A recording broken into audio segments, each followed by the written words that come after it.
Republican Governor Mike DeWine from Battleground, Ohio joins us now. Ohio is one of the states we traveled through this week. Good to see you this morning, Governor. I want your reaction to the article. Do you believe those are things President Trump could have said? Well, Martha, I read the article, but, you know, anytime I've been with the president, if there's been any discussion about the military, he's been extremely respectful, what you would expect of the president. So, you know, that's been my personal experience. Well, you know, Jeffrey Goldberg is a very respected reporter. Jennifer Griffin from Fox News also said she had confirmed parts of the article. So how does that resonate with you? Well, these are certainly respected journalists, but, you know, I'm kind of like my friend Chuck Hagel. Chuck and I served in the Senate together, and, you know, one of the things he just said in your interview was, you know, people should come forward if they, you know, anonymous sources are interesting, but, you know, it's never going to have the credibility, I think, for the general public unless someone, you know, people actually come forward and are willing to do that. But again, my experience with the president has been he's been extremely respectful, exactly what you would expect the president in regard to any reference, any conversation, you know, in regard to the military. You know, he's come into Ohio. Well, right, Governor, you certainly here. We've had discussions about, you know, military. Governor, I want to stop you for a second because you know what he said about John McCain in the past. Yeah, look, I didn't agree with that. Does that change your mind at all? John McCain, I have great respect for. He was a dear personal friend of mine. Hey, you heard the voices in that piece, veterans upset who do believe it. There are more than 19 million veterans in this country today. They accounted for 13% of the voters in 2016, according to exit polling. 60% voted for Trump at the time, 34% for Hillary Clinton. Could this make a difference in the race? And again, I reference those veterans who say, yes, I believe he could have said those things. Well, I don't know, Martha. I really don't know. I mean, you know, we're into the campaign. You know, a lot of things come out in a campaign. And I think sometimes people, when they only come out during a campaign, you know, people are somewhat skeptical about them. This is, you know, we're into the 60 days. And so I don't know what, you know, impact that's going to have. I think, you know, what the president has done in regard to the economy before we hit the virus, you know, I think people in Ohio generally very happy with that. You know, the president made commitments in regard to the Supreme Court and federal courts. We're very happy with what he's done there. So, you know, it's going to be, look, it's going to be a close race in Ohio. I think the president will win Ohio.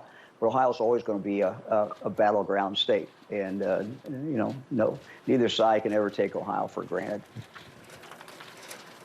I want to turn to the protests. As the protests continue across the country, the administration blames the violence on state and local officials who either did not or were slow to request federal assistance. You, as the governor, what should your counterparts in Oregon and Wisconsin have done differently, do you believe? Oh, you know, I don't know that. They have to deal with the problem. They're the ones who are on the ground. We've had a number of protests in Ohio. We work very closely with our mayors. We've given them support whenever they ask for it with the National Guard. Look, we want to respect protesters, but we won't want to tolerate violence. And that's always the line. We want to support our police. We have a bipartisan bill in front of the legislature, which I hope the legislature passes. It's been well thought out. We've involved community groups. We've involved we've involved the police organizations, and it calls for some very significant police reform in regard to training, in regard to investigations. So we have a good bill, and I hope the legislature will pass it. I think people are looking for very positive things. You know, I've never met a police officer who didn't want more training. And, you know, I started as a county prosecutor, worked very closely with police departments. But there's always, you know, someone who, you know, isn't fit, quite candidly, to be a police officer. I mean, one of the things that we provide in our bill is a psychological exam, just, you know, to kind of screen people out who just, you know, are really not fit to be police officers. And I want to turn to President Trump and the election. He continues to sow confusion about vote by mail efforts. This week, he encouraged voters in North Carolina to vote twice. I am going to assume you would not condone that sort of illegal behavior there in Ohio. But what are your concerns going into Election Day? You can do mail-in ballots up to the day before the election. This is going to be a very different election night, and it could go on for a long time. What are your concerns? Well, Martha, I can only speak to Ohio. I've talked extensively with Frank LaRose, our Secretary of State. We have a very good system in Ohio. For many years, 2 decades, I think, voters have been able to vote absentee with no reason. They can just ask for an absentee ballot. The Secretary of State tells me that we're at least double over the requests that we normally would receive now. So we're used to doing this. We have very extensive voting. People not only can vote absentee for any reason they want to, but they also can vote in person at the Board of Elections during the week.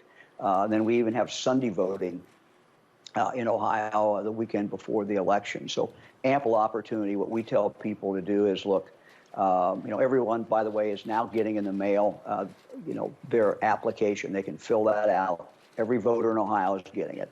They can fill that out. They can send that in. They'll get their absentee ballot back. We're asking people, if you're going to vote that way, to do it as early as you can. The other thing, Ohio law provides that the ballot can be counted up until 10 days after the election, as long as it's postmarked, by the Monday.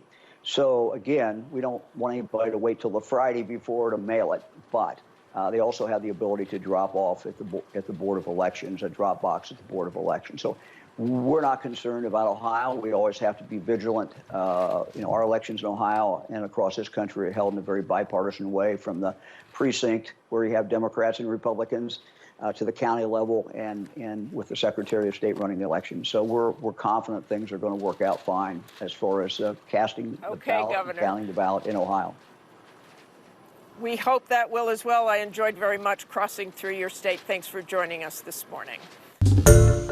Hi, everyone. George Stephanopoulos here. Thanks for checking out the ABC News YouTube channel. If you'd like to get more videos, show highlights, and watch live event coverage, click on the right over here to subscribe to our channel. And don't forget to download the ABC News app for breaking news alerts. Thanks for watching.